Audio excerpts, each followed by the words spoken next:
Hola, muy buenas noches, buenos días o buenas tardes, dependiendo de dónde se estén conectando. Mi nombre es Richard Pinargota Rodríguez, soy médico imagenólogo, miembro de la Sociedad de Radiología y Diagnóstico por Imágenes de Manabí y docente de la Escuela de Medicina de la Universidad Laica y Loyola del Faro. Hoy día domingo 27 de septiembre del 2020, siendo la hora local en la ciudad de Puerto Viejo, Ecuador, 20 horas con 3 minutos, estamos dando inicio a este video que lo vamos llevando de una forma ya más espaciada últimamente, pero aproximadamente desde mediados de marzo, con la intención de traerles y compartirles información que tengan relevancia y que tengan directa afectación con lo que tiene que ver con COVID-19, con el SARS-CoV tipo 2, con la pandemia, con la cuarentena que todos estamos viviendo y sufriendo. Y de una u otra manera también desterrar, desmitificar y destruir la presencia de bulos, fake news y todo tipo de noticias que de pronto puedan llegar y volvernos un poquito complicado mucho más la vida que estamos llevando. Así que para ello siempre llegamos con un fuerte abrazo a todas las personas que estén atravesando algún quebranto en su salud, ya sea por COVID-19 o por cualquier otro tipo de causa.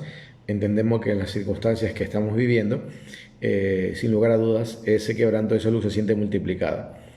Y también llegamos con un abrazo de solidaridad a todas las personas que lastimosamente han visto partir a uno o algunos de sus seres queridos, ya sea por COVID-19 o por cualquier otro tipo de causa. En las circunstancias actuales, donde incluso poder despedir muy bien a alguien como uno quisiera, muchas veces un estado limitado, entendemos que todavía ese dolor y esa ausencia va a ser mucho más sentida de lo que normalmente podría haber sido. Así que un abrazo de solidaridad a todas esas personas. Y llegamos siempre dando una estadística de lo que se maneja a nivel nacional, tomando en cuenta lo que el Ministerio de Salud Pública y el COE publican, pese a que la creencia nacional, la creencia general, está muy bajo en cuanto a las cifras que ellos manejan, y también pese a que sentimos que la manipulación que ha habido en los datos, el maquillaje que ha existido y de una u otra manera todo lo que han hecho para modificar las cifras ha sido más que evidente. Sin embargo, como manera de referencia es lo que tenemos que mencionar. Así que el día de hoy, domingo 27 de septiembre, tenemos que ya existen en el país contagiados más de 134.747. Ha habido un rebrote bastante intenso desde la última actualización que tuvimos, al menos por acá, que fue el día miércoles 23. Así que esa actualización ha hecho que incluso escalemos en el numérico estadístico a nivel mundial, porque se ha incrementado considerablemente. Al día de hoy, las cifras que ellos manejan, las autoridades de salud, ya les decimos, cifras que ellos publican, que no necesariamente significa que sean las reales. Sí, estamos hablando de que existen 11.279 fallecidos por COVID-19. Si usted quiere tener una cifra más certera, multiplique todas las cifras que se les dan por entre 4 a 6 y podrá tener la escala de la afectación que ha ocurrido a nivel de Ecuador. Eso en lo que tiene que ver la estadística ecuatoriana. A nivel mundial, cuando ya hemos superado o estamos tocando casi los 33 millones de pacientes contagiados, al día de hoy ya hay 996.096 personas fallecidas por COVID-19. Estados Unidos, primer puesto con más de 7.100.000, la India casi con 6 millones en segundo puesto, Brasil con más de 4.700.000 tercero, Rusia con más de 1.140.000 en cuarto, Colombia, que había destronado a Perú hace algunos días, en quinto puesto con más de 813.000. Lo de Colombia también, los incrementos de personas que se infectan cada vez es más evidente. Perú con más de 800.000 en sexto, México con más de 726.000 séptimo, España se encuentra con más de 716.000 en octavo, Argentina ha superado a Sudáfrica con más de 711.000 personas afectadas, y Sudáfrica se encuentra en el puesto 10 con más de 670.000. Aquí vienen países como Francia, que está en el puesto 11, Chile con más de 457.000 en el 12, Irán en el 13, Reino Unido en el 14, Bangladesh en el 15, Irak en el 16, Arabia Saudita en el 17, Turquía en el 18, Pakistán en el 19, Italia en el 20. De ahí tenemos a Filipinas en el 21, Alemania en el 22, Indonesia en el 23, Israel ya en el 24, con más de 231.000 pacientes afectados, Ucrania en el 25, Canadá en el 26 y lo que le habíamos dicho, Ecuador ya en el puesto 27, superando a Bolivia en el puesto número 28. Lo de Ecuador en los últimos días no tiene, a pesar de la manipulación que hay por parte del Estado, del gobierno ecuatoriano en cuanto a las cifras reales, porque es más que obvia la manipulación, pero pese a todo ello es evidente el repunte que ha tenido. Y este repunte, si lo tomamos en cuenta hoy día, tiene que ver con 15 días atrás y un poco más que ya lo habíamos mencionado que se iba a producir. O sea, estaba dentro de lo que va a ocurrir. Igual como el probable repunte que va a ocurrir dentro de unos 12 a 15 días más por los cuadros de flexibilidad que se ha dado en muchas ciudades y de una u otra manera vemos cómo la ciudadanía no se empodera del problema y baja la guardia. Qatar en el puesto 29, Rumania en el 30, Marruecos en el 31, Holanda en el 32, Bélgica en el 33, República Dominicana está en el puesto 34 con más de 111.000 casos, Panamá en el puesto 35. Kazajistán está en el puesto 36, Kuwait en el 37, Egipto está en el puesto 38, Omán está en el puesto 39, Emiratos Árabes Unidos está en el puesto 40. Suecia ya superó a China en el 41 y China en este momento está en el 42, pero por ser desplazado dentro de poco por Guatemala. China tiene 90.462 casos, mientras que Guatemala tiene 90.092. Y la curva de crecimiento de Guatemala es acentuada, mientras que la China prácticamente se encuentra en una meseta. Eso es lo que está ocurriendo a nivel mundial. En Latinoamérica, en el caso de las personas fallecidas, ya cuando superó Estados Unidos los 7.100.000, superó también los 204.743 personas fallecidas. Está de referencia India y Rusia, solo para tener un marco justamente en ese sentido, un referencial. India, alrededor de 6 millones de pacientes afectados, tiene 94.503 personas fallecidas. O sea que la India incluso ha hecho las cosas mejores que Estados Unidos y que Brasil, porque Brasil con 4.717.000 hacia arriba tiene 141.406 personas afectadas. Brasil, en cambio, las cosas las está haciendo peor que Estados Unidos, para tener una idea. Y Rusia, que con 1.146.000 tiene 20.239, o sea, está a la par de la India, quizás un poco menos, ¿sí? En cuanto a la estadística general y de relación, ¿no? Colombia, con 813.000 tiene 25.488, Perú con 800.000 tiene 32.142.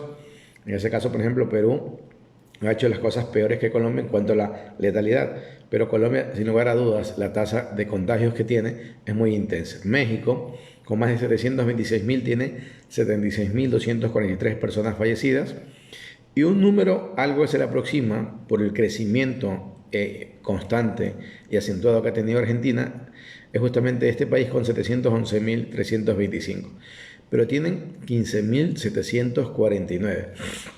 Si yo lo comparo incluso con Colombia, Perú, México, Argentina ha hecho las cosas mucho mejor. Chile con 457.000 tiene 12.641. Ecuador, que ya superó a Bolivia, habíamos manifestado, 11.279 personas fallecidas según el Ministerio de Salud Pública. Pero ya les digo, la realidad es que nuestra cifra pudiera multiplicarse tranquilamente por 4 o por 6, incluso más. Bolivia, con más de 133.000, tiene 7.828. República Dominicana tiene 2.095 fallecidos. Panamá tiene 2.340. Costa Rica tiene 828. Paraguay 782. Venezuela 606. Nicaragua 149. Cuba 122 y Uruguay 47.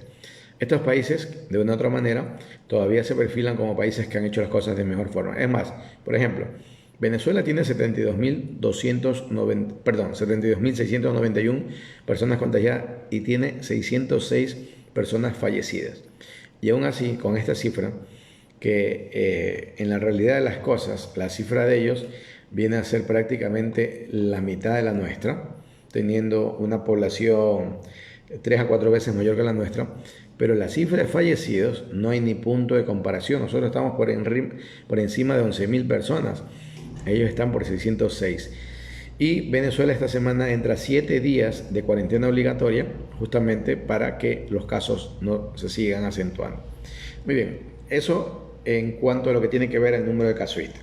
Vamos entrando a la parte médica, vamos a tomar en cuenta unos cuantos artículos. Uno de ellos es que la vacuna contra el COVID-19 y cómo la pandemia del coronavirus pudo llevar a una revolución en la inmunización. Y la pandemia se ha convertido en una oportunidad para probar una nueva tecnología que se viene desarrollando desde hace 30 años. Algunos científicos están usando lo que se llama ingeniería genética para hacer que nuestras células produzcan una parte del virus y así enseñar a nuestro sistema inmune a protegernos del mismo. Esto permitiría crear vacunas de forma mucho más rápidas, incluso pueden ser más simples de fabricar y más seguras de usarlas. Probablemente también mucho más baratas. Solo tenemos que probar que las vacunas genéticas, como se conocen, realmente nos protejan. ¿Qué oportunidad va a ocurrir? Pues nunca se hizo. Hasta la fecha no existe tal vacuna aprobada para un uso en humanos, pero 2 de las 8 vacunas contra el COVID-19 que están en la etapa más avanzadas de la investigación están utilizando esta tecnología. Una de ellas es la fábrica Pfizer de Estados Unidos, ¿sí? Con BioNTech Alemania y Fosun en China. Y la otra, que es una unión de empresas, ¿no? Y la otra sigue siendo desarrollada por la empresa norteamericana Moderna. Recuerden que el capital más importante que están teniendo desde parte de Estados Unidos está acentuado hacia algunos laboratorios como es en forma directa Moderna, Pfizer, Johnson Johnson, ¿sí? Que tienen capitales americanos y europeos, y de forma indirecta incluso AstraZeneca y otros laboratorios. En China también tienen algunos centros donde están produciendo vacunas con diferentes formas de hacerlo. Y por ejemplo, esta que se une a la de Pfizer, que es Fosun, también son capitales corporativos y cooperativos. Bueno, ambas llegaron a la tercera y última fase de las pruebas en humanos y se está aplicando a miles de personas para ver si son efectivas. Las perspectivas son prometedoras y los estudios realizados hasta ahora apuntan que estas vacunas generan una buena respuesta en nuestro sistema inmune y que son seguras. Aún se necesita ver los resultados de la última fase, pero los científicos detrás de esto son muy optimistas. Creen que una más de ellas serán aprobadas. Esto tiene el potencial de revolucionar el campo de las vacunas para enfermedades infecciosas. A ver, ¿cómo funcionan estas vacunas? La mayoría de las vacunas que utilizamos suponen que hay que inyectar un virus o una bacteria en nuestro cuerpo para que el sistema inmune pueda identificar la amenaza y crear forma de defendernos. En el caso del virus, estos pueden ser debilitados, se los hace más débiles y su capacidad para enfermarnos se reduce a niveles seguros o se inactivan los mismos, lo que significa que no pueden reproducirse, que el término correcto sería replicarse hablando de virus. Existen también los denominados vacunas de subunidades, en las que solo fragmentos característicos de un virus y que probablemente le dé la forma más virulenta de serlo, como por ejemplo una proteína, se produce en el laboratorio, se purifica para su uso en la vacuna. La propuesta de las vacunas genéticas es totalmente diferente. En vez de inyectarnos un virus o parte de él, la idea es hacer que nuestro propio cuerpo produzca la proteína del virus. Para ello, los científicos identifican la parte del código genético viral que contiene instrucciones para elaborar esa proteína y nos la inyectan. Una vez absorbida por nuestras células, funcionan como un manual de instrucciones para la producción de proteína viral. La célula produce esta proteína y la exhibe en la superficie o la libera en el torrente sanguíneo, lo que altera el sistema inmunológico. Obviamente que las vacunas que son denominadas genéticas, y en esto por ejemplo la inmunóloga Cristina Bonorino comenta que estas vacunas atenuadas o inactivadas es necesario cultivar una gran cantidad de virus para utilizarla como materia prima. Las vacunas genéticas no necesitan eso. Simplemente basta con crear en el laboratorio la secuencia genética deseada. Esto requiere una estructura de producción mucho más reducida Y según esta doctora, y que es lo que se está viendo ahora también, el costo probablemente también sea menor.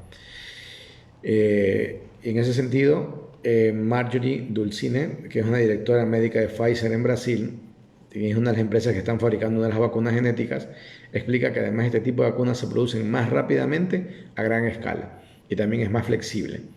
Ella manifiesta que sabemos que el SARS-CoV tipo 2 tiene una gran capacidad para mutar, entonces si eso sucede podemos adaptarnos rápidamente.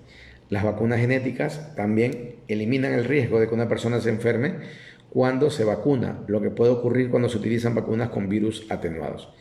Los virus en ese estado se han manipulado para ser menos peligrosos, pero aún así pueden reproducirse lentamente. Esto da suficiente tiempo al sistema inmune de una persona para que pueda sanar y reaccionar y el proceso aprenda a combatir esa amenaza.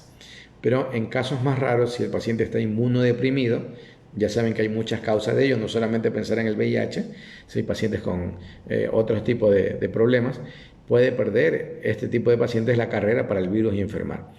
Con este tipo de vacunas no pasa eso porque no se usa en microorganismos vivos, ni atenuados, ni nada, y es completamente sintético.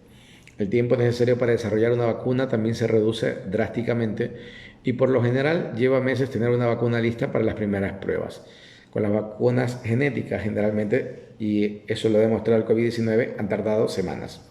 Por ejemplo, Moderna tardó 42 días desde el momento en que recibió la secuencia genética del virus para comenzar los estudios de la vacuna contra el COVID-19. Esto es casi imposible con otras tecnologías. En todo caso, también de las vacunas tienen ventajas. Hay una pregunta que muchas personas se hacen: ¿por qué todavía no hay ninguna aprobada para su uso en humanos? Y la razón o las razones es que la tecnología es muy nueva, es reciente. Esa es la situación real de estas vacunas. Y solo para tener una idea, la primera vacuna de la historia fue creada por un médico británico que se denominaba Edward Jenner como vacuna, ¿no? Porque también ya habían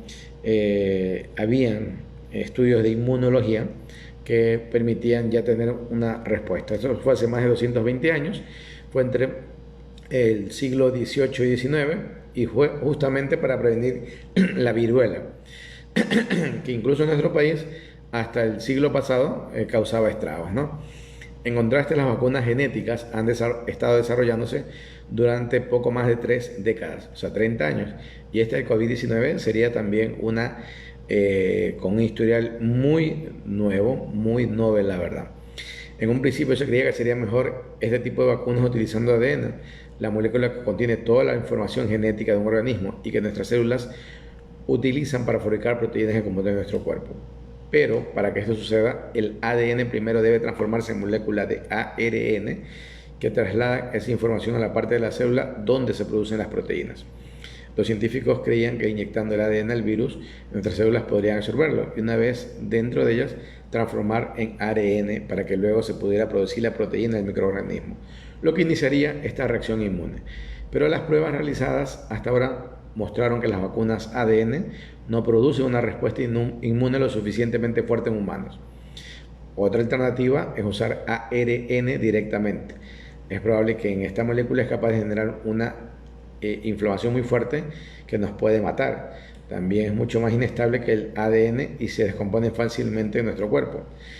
Tenemos en nosotros en todas partes enzimas que atacan el ARN. Si se inyecta sin estar protegido, se destruye rápidamente.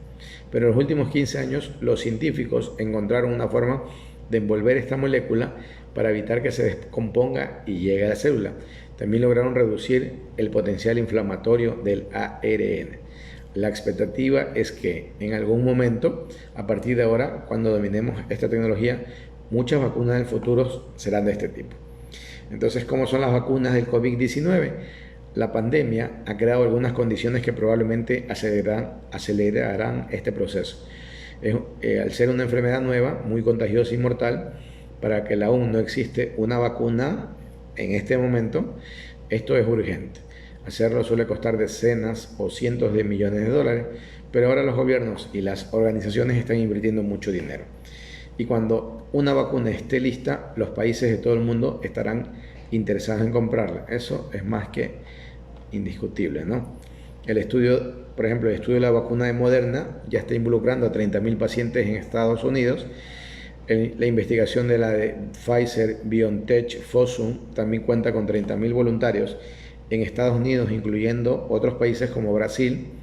Entonces significa que también tendremos otra alternativa. Y yo siempre les manifiesto, mientras mayor cantidad de alternativas haya en cuanto a vacunas, el panorama todavía se vuelve mucho más positivo. Y eso tenemos que tenerlo presente.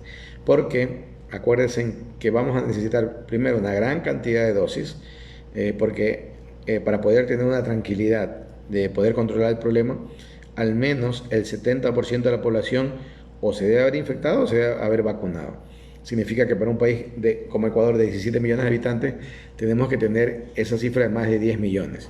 Si el Ministerio de Salud nos dicen que hay apenas 111.000 contagiados, cosa que es falso, porque probablemente estaremos por encima de 600.000 contagiados, probablemente, pero aún así no llegamos ni al millón de contagiados para un problema que tenemos que cubrir a 10 millones al menos.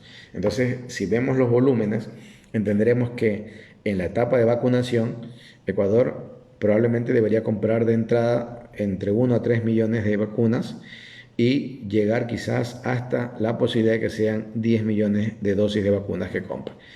Y para ello sí es importante que cada uno de nosotros estemos atentos, porque no queremos que se muestre también esta compra de vacunas como otro acto de corrupción de todos los que hace el peor gobierno de la historia. O sea, no hay un solo acto que haga este gobierno que no lleve a buscar lastimar a alguien, hacer un acto de corrupción o de una u otra manera buscar simplemente convenios o algún tipo de ganancia para un grupo reducido de personas o de empresas, que es lo único que han hecho en todo este tiempo.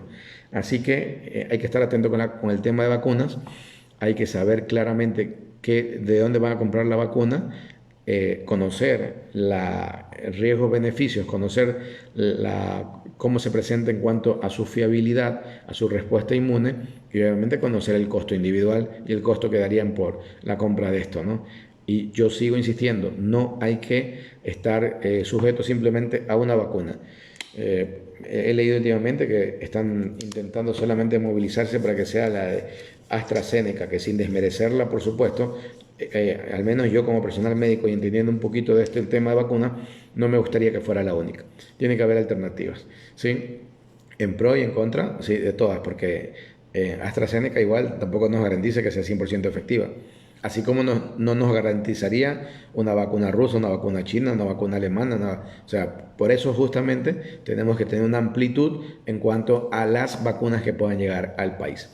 Muy bien, eso en cuanto al tema de vacunas. Acá también les quería poner en consideración algo que ha salido publicado en el periódico El País de España, donde habla sobre que el 78% de los hogares latinoamericanos no resiste 3 meses sin ingresos. Y habla sobre los estragos producidos por la pandemia que golpean con especial dureza a los hogares más vulnerables. Eso es mucho más que evidente. La caída del empleo ha puesto en evidencia la capacidad de las familias para afrontar sus gastos corrientes cuando pierden los ingresos y depende del desarrollo económico del país. Mientras que casi el 50% de los hogares de Estados Unidos puede aguantar hasta 6 meses, el porcentaje baja, sobre todo a países como Ecuador y Paraguay, a 5.5%, que son los peores. Luego el 7% a países como Argentina, Perú y Colombia, y 14% a países como Brasil o Chile. Entonces, en esa situación los datos surgen del informe de la publicación del artículo de vulnerabilidad financiera de los hogares ante la COVID-19, una perspectiva global, que lo desarrolla la BBVA Research. Y en caso de perder su principal fuente de ingreso, un 78% de los hogares en promedio no cubrirían sus costos de vida durante los 3 meses. Y este informe no toma en cuenta a Venezuela, por si acaso. Entre las certezas que ya se tienen están los de confinamiento decretados en los últimos meses, que han provocado muchas personas perdieran su empleo, tuvieran que reducir sus horas de trabajo. Esto implica la desaparición o disminución de sus ingresos con el impacto de economía y bienestar de las familias. En todo caso, esta investigación me parece bastante interesante y lo que podemos agarrar y también comentarles es que países como Paraguay y Ecuador han estado peor preparados en cuanto al impacto económico. Sin embargo, Paraguay ha tenido una respuesta sanitaria de primer nivel, con todo y todo. A pesar de que últimamente ha tenido una estampida de casos, pero en cuanto a la letalidad todavía tiene un primer nivel. Eso por el lado de Paraguay, pero Ecuador en cambio la respuesta ha sido desastrosa. El gobierno, en vez de pensar y solamente querer pagar deuda externa y bonistas, y ojo, yo no estoy en contra de que no se pague lo que se debe, por supuesto, hay que honrar las deudas, eso es un principio básico elemental como individuo y como sociedad que debemos de tener. Sin embargo, uno de los pocos países del mundo, escúchese bien, uno de los pocos países del mundo que en plena pandemia, con cuarentena mundial, que ha pagado incluso adelantados bonos, es Ecuador. Entonces, ese es el otro extremo, es la estupidez en su máxima expresión de Richard Martínez, ¿sí? Que sabemos nosotros es un empleado de las cámaras y responden a los banqueros. Porque muchos de los bonistas que tienen allí y que ganaron muchísimo, sépanse ustedes que los bonos que pagaron, si mal no recuerdo, son los bonos Global 2020. Yo soy médico, por si acaso, puedo equivocarme. Los bonos Global 2020 debieron haberse pagado después y se los pagó incluso con premio.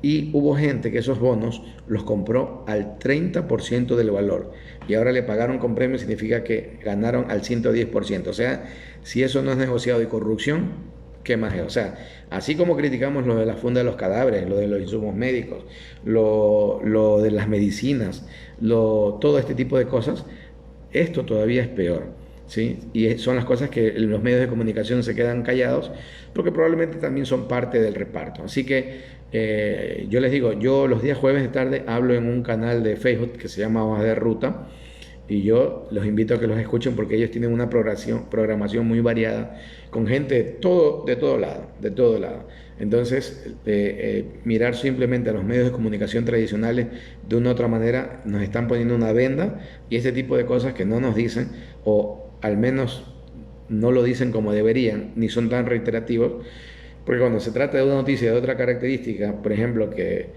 se inventan un caso y quieren encarcelar a un expresidente, lo están pasando día, mañana, tarde, noche, madrugada. Pero este tipo de cosas, ¿por qué no las repiten? ¿Por qué no hablan de los INA Papers que todo el mundo sabe del presidente? ¿Por qué no hablan de quién reparte los hospitales, quién repartió los hospitales y es parte del problema para que hayamos tenido esta cantidad de gente fallecida? ¿Sí? Y todos sabemos que corresponde a una ministra de gobierno. O sea, indiscutiblemente que los medios de comunicación han llegado al extremo de la manipulación y por eso sí es importante que sobre todo si tienen la posibilidad de acceder a Facebook, a YouTube y ese tipo de cosas, utilicen las plataformas para escuchar a personas que de una u otra manera tienen menos sesgo. Porque todo el mundo tiene sesgo. Yo, por ejemplo, en mi pensamiento, honestamente tengo un pensamiento de izquierda, yo soy socialista, la verdad, toda la vida, ¿sí? Y yo miro para allá, yo miro para el bien de todos, yo miro para que haya una educación y salud para todos. Esa es mi forma de ver las cosas. Entonces, sí tengo mi sesgo de pensamiento, pero yo les digo como yo pienso y es como yo lo hago. Y en mis actos, en mi vida cotidiana, está reflejado mi pensamiento político, o sea, y mi pensamiento de ver las cosas, como yo considero. Y no me estoy escudando en que esto y lo otro. Procuro ser bastante objetivo cuando se trata de la parte médica porque la rigurosidad de lo que representa dar informes médicos y noticias científicas así lo amerita. Pero mi corazón también apunta hacia un lado, ¿sí? Entonces, eso es indiscutible. Y mi corazón apunta hacia un lado, pero es hacia un lado que beneficia a la gran mayoría de personas, sobre todo a los más desvalidos. Pero los medios de comunicación, el corazón le apunta simplemente a la billetera, a donde está el dinero y nada más. Y eso tenemos que entender. Y si nosotros comenzamos a hacer al menos un poquito de actos de constricción interna y comenzamos a poner en balanza. Ojo, yo ni siquiera les digo que crean 100% lo que yo les digo, pero al menos que tomen en cuenta otro tipo de opiniones y ustedes mismos haciendo un análisis de acuerdo a lo que ustedes ven en el día a día, de cómo se sienten, de qué consideran, ¿sí? Ustedes digan, bueno, la verdad es que yo creo que más la cosa va por acá que por allá, en ese momento. Entonces, esa es la situación de la libertad de pensamiento que todos debemos de tener en la medida que también tengamos la posibilidad de libertad de opiniones de todos los que puedan opinar. Porque ahora en los medios de comunicaciones tradicionales ustedes solamente tienen un sentido de publicación de noticias, que miran hacia un solo lado. Y eso tampoco debe ser. Así como yo les digo que nos manipulan con las cifras que entrega el Ministerio de Salud y todo ello en cuanto a los casos, porque es mucho más que evidente, sí, es mucho más que evidente, también les puedo asegurar que nos manipulan de la otra manera. Y es tan evidente nuevamente porque es difícil esconder a las personas que fallecen. No se puede, o sea, no hay un país en el mundo que lo pueda hacer. No lo puede hacer Venezuela, no lo puede hacer Cuba, no lo puede hacer Nicaragua, no lo puede hacer ningún país. Y peor nosotros, no lo podemos hacer. ¿Pero por qué? Porque el registro civil tiene que publicar periódicamente la gente que nace y la gente que muere. Y a pesar de que no digan que murió por COVID-19, pero al fondo vamos a saber qué va a ser por ello. Porque si nosotros comparamos el promedio de personas que fallecen, por ejemplo, ya estamos ahora en septiembre, en los 9 primeros meses de los últimos 5 años, vamos a ver que siempre hay como un promedio, y este año superó todo el promedio. Y estamos hablando que hay casi 40.000 personas por fuera del promedio. Entonces significa que esas 40.000 por encima del promedio, el gobierno me dice que hay 11.000 por COVID-19, todavía tengo alrededor de 30.000 que no sé la causa que hayan muerto. ¿Sí? Entonces no se necesita tener mucha inteligencia, mucho coeficiente intelectual, un ICQ muy alto, sino simplemente amarrar hilos y darse cuenta de lo que está ocurriendo. Y por eso les digo, nuestra cifra tranquilamente se multiplica por 4 o por 6 de los casos reales. Muy bien, eso lo que ha ocurrido en cuanto a este artículo que les he manifestado, que me parecía bastante interesante. Y otro más, que bueno, ratifica lo que siempre hemos mencionado. Un estudio confirma la tasa de letalidad del COVID-19 es mayor entre los hombres. Y eso, bueno, ya lo sabemos de hace rato, pero un estudio llevado a cabo por investigadores de Israel ha publicado en una revista que se denomina en español Fronteras de la Inmunología la tasa de letalidad del COVID-19, de la enfermedad que provoca el nuevo coronavirus, y es mayor entre los hombres. La pandemia de COVID-19 ha revelado un notable sesgo de género, con un aumento de la tasa de mortalidad en los hombres en comparación con las mujeres a lo largo de la vida. Aparte de los factores de comportamiento y estilo de vida que difieren entre hombres y mujeres, los genes ligados a los cromosomas sexuales, las hormonas sexuales y los aspectos de control del microbioma, de las respuestas inmunitarias a la infección, son contribuyentes biológicos potencialmente importantes a las diferencias sexuales que estamos viendo entre hombres y mujeres. Eso explican los expertos. Entonces, concluye algo que hemos visto. Es más, en Ecuador, nuestra tasa en la relación de hombres y mujeres, que asumo yo no debe ser tan manipulada, porque bueno, cuando ellos cortan cifras, lo hacen en tajo, por decirlo de alguna manera.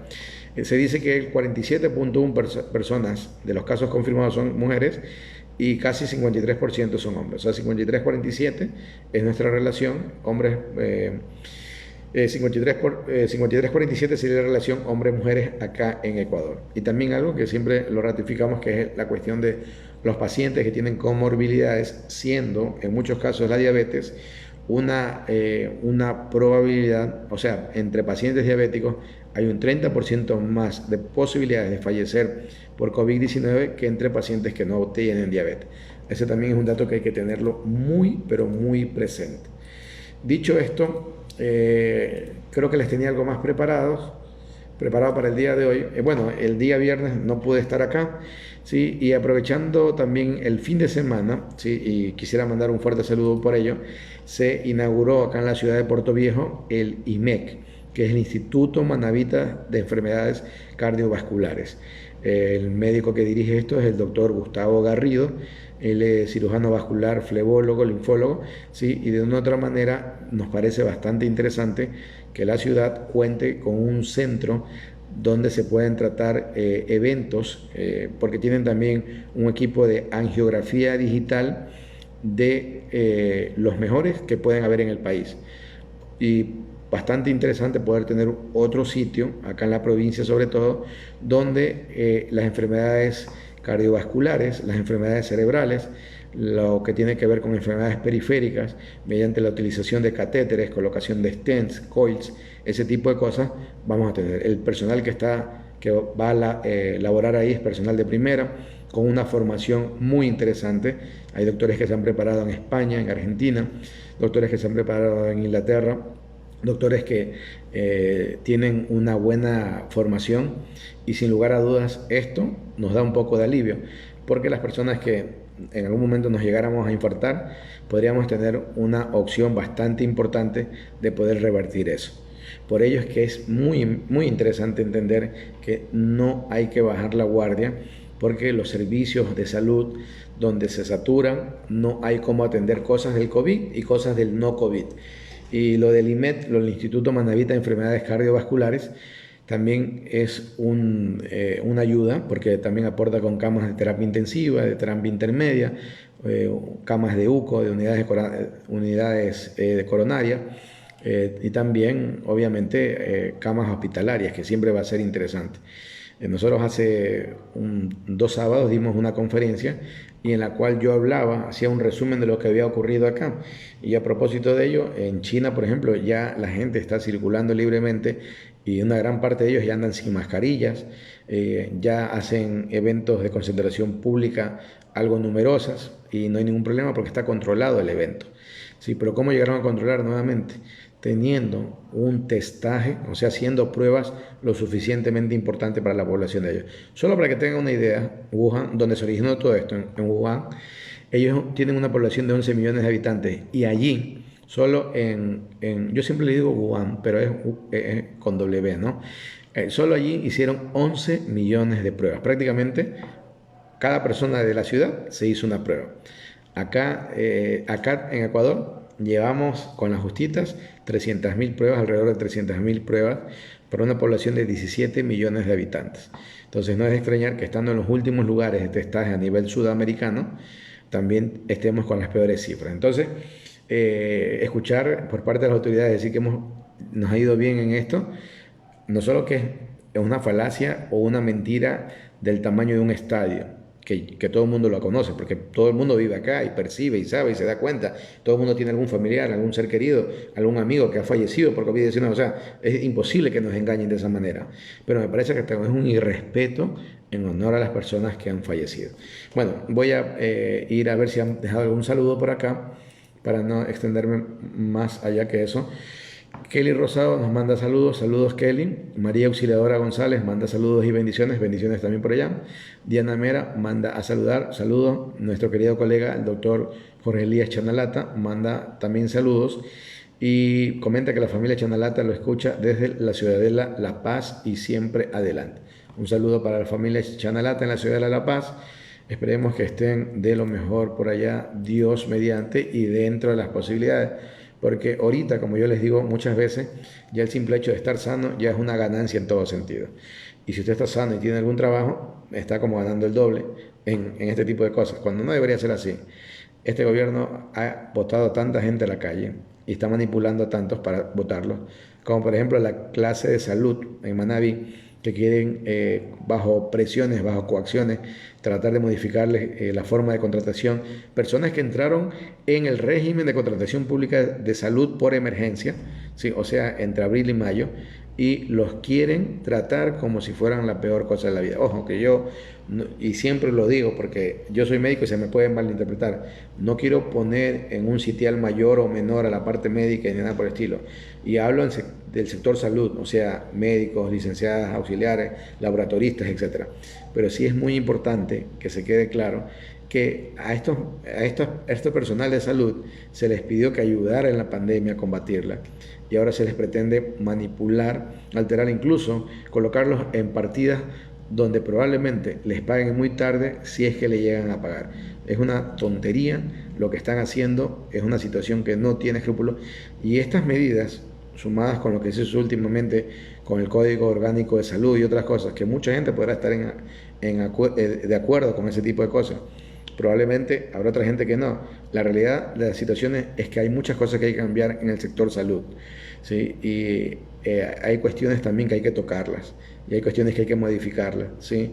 Si yo soy un amante de la vida, sin embargo, cuando se trata de hablar de temas de abortos, todo eso, desde el punto de vista médico, sabemos que hay ocasiones que nosotros sugerimos lo que se llama abortos terapéuticos, porque hay malformaciones, alteraciones, etcétera, y también existen otros momentos. Pero bueno, no es el ambiente, no es el lugar y no es el sitio para tratar estos temas. Sin embargo, sí es importante escuchar todas las voces.